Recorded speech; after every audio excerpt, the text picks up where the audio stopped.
प्यारों, क्या आप खुशी के साथ है और आनंद में है? क्या इस सुबह का वक्त में आपका दिल में आनंद है?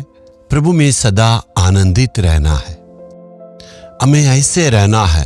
प्रभु यीशु मसीह साथ में है, इसलिए हमारे चारों तरफ में कुछ भी होने से खुशी और आनंद में रहना है। ये आपको दिखाई पड़ रहा, ये गार्डन कहते हैं। पहले मैंने आपको एक गार्डन के बारे में बताया ना। पहला गार्डन था garden of walk with God, प्रभु के संग संग चलने का गार्डन है। दूसरा है गेत्सेमने गार्डन कहते हैं। यीशु गेत्सेमने में प्रार्थना किया। यीशु वहां पर बोझ के साथ आहें भर भर के और बहुत ही बोझ के साथ प्रार्थना किया। वो गेत्सेमने प्रेयर गार्डन है।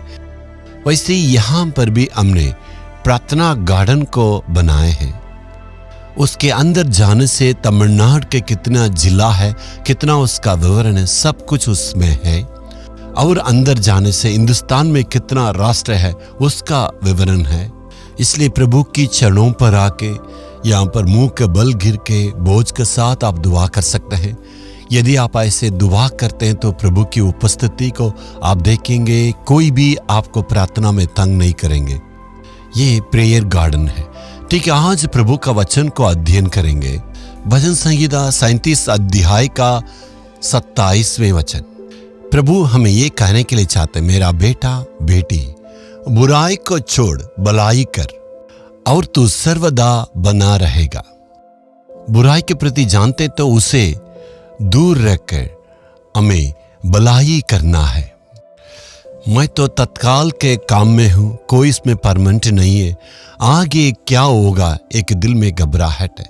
बिजनेस में देखने के वक्त, चारों तरफ के हालात को देखने के वक्त क्या होगा हमें पता नहीं। यानी बिजनेस में भी कोई स्थायी नहीं है। काम को देखने के वक्त ऐसे पता चलता है ये काम कब तक बने रहेगा, इसलिए एक घबराहट है। सेवा तो करते हैं, आगे क्या होगा हमें पता नहीं है, इसलिए दिल में घबराहट है। लेकिन प्रभु की इच्छा आप हमेशा बने रहे। बने रहने के लिए हमें बुराई से दूर रहना है, सारी बुराइयों को छोड़ना है और भलाई करना है। ये दोनों पर हमें ध्यान देना है। बुराई को छोड़ के दूर रख के भलाई करना, तब प्रभु आपको देख के जरूर आशीष देगा। मैं एक भाई को जानता हूं जो पुलिस डिपार्टमेंट में काम करते हैं। उनके साथ बहुत सारे ऑफिसर लोग हैं। आपको मालूम है पुलिस डिपार्टमेंट में किस ढंग से काम होता, सारे लोग घूस लेते हैं। लेकिन ये भाई ईमानदारी से काम करते हैं। ये कहते हैं जितना सरकार मुझे वेतन देता है वो मेरे लिए पर्याप्त है, इसलिए अपने काम करने के लिए किसी से मैं घूस नहीं लूँगा। बहुत ही ईमानदारी से काम करने वाला वो भाई है। ये ईमानदारी से रहने के चलते इनके लिए क्या नाम रखा गया मालूम है? सारे डिपार्टमेंट वाले इनको साधु के रूप में बुलाते थे, क्योंकि ऊपर अधिकारी भी इनसे बहुत तेज जलते थे, क्योंकि ईमानदारी से काम करते हैं।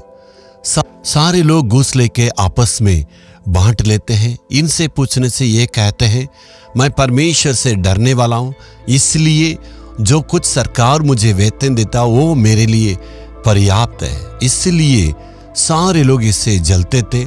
ऊपर अधिकारी और सारे लोग मिलके इनको मजाक करते थे, ये तो साधु सन्यासी है, ये ईमानदारी व्यक्ति है, ऐसे हमेशा मजाक करते थे। एक दिन इनके चलते क्या हुआ मालूम है? ईमानदारी से काम करने के चलते ऊंचे अधिकारी जो है बहुत जिम्मेवारियां इनको दिए। प्रभु इनको सम्मानित किया। घूस लेने वाला ये अधिकारी जो इनके ऊपर थे उनको नंगे हाथ पकड़े हैं, तो उनको सस्पेंड किया गया और वो काम से हटना पड़ा। ये ईमानदारी में रहने के चलते मन में खुशी के साथ काम में बने रहते हैं। इसलिए प्रभु कहता है बुराई नहीं करना है और बिजनेस में हेराफेरी नहीं करना, मिलावट नहीं करना, ईमानदारी में रह के प्रभु के नाम के लिए हमें महिमा करना है। कुछ भी काम करें लेकिन उसमें ईमानदारी के साथ रहना, बुराई के लिए कभी भी जगह नहीं देना है। लोगों के लिए भलाई करना है।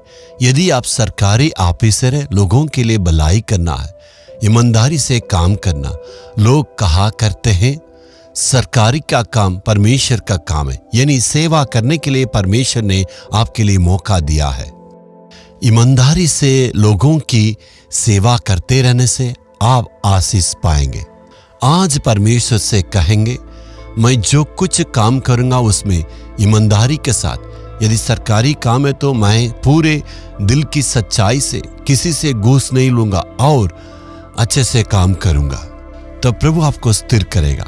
हे प्रभु, तू हमें देखने वाला है। हे प्रभु, बुराई से दूर रहना है, ईमानदारी से काम करने के लिए तू मदद करे।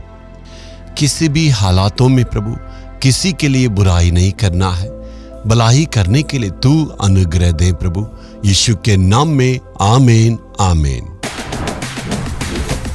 यीशु छुड़ाता है यूट्यूब चैनल को सब्सक्राइब करें, सब्सक्राइब बटन पर क्लिक करें और बेल आइकन को भी क्लिक करें। हर दिन की नई कार्यक्रमों की जानकारी प्राप्त करें।